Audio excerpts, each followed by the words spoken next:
tafsiri ya kukaa ndani ya Yesu. Kusikia sauti yake. Unaposikia sauti ya Yesu inaposema, ni matokeo mojawapo ya kukaa ndani ya Yesu. B, kuishi katika neno lake. Kumbuka hizi ni tafsiri ya kukaa ndani ya Kristo. Na anasema kae ndani yangu nami ndani yenu. Kuishi katika neno lake, kuishi katika neno lake. Hii ni tafsiri ya kukaa ndani ya Kristo, si kutendea kazi neno lake. Unaposema kusikia sauti yake, kuna andiko pale samani, kama una nafasi unaweza kuandika Yohana 10:27 pale kwenye kusikia sauti yake. Lakini B, kuishi katika neno lake, si kutendea kazi neno lake. Hii ni tafsiri ya wewe kukaa ndani ya Kristo.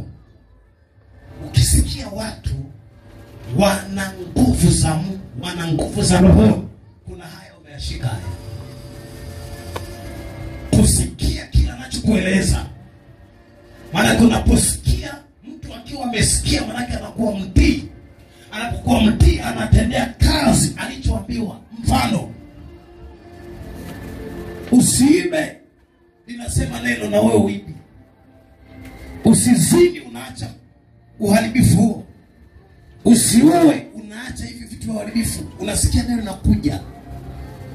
Neno likwambia kuhusu tabia yoyote, na unapojiona una makosa fulani mahali popote, unapogeuka na kuacha, hii ni tafsiri mojawapo. Umesikia neno la Kristo, lakini umetembea katika neno lake, lakini pia umetendea kazi neno lake. Hii ni tafsiri mojawapo, umekaa ndani ya Kristo.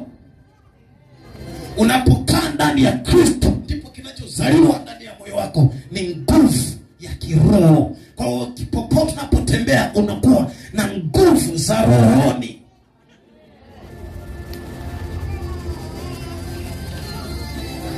Kuwa na nguvu za roho, kwa sababu shetani haogopi nguvu za mwilini. Shetani haogopi unene wako. Shetani haogopi cheo ulicho nacho kama mjui.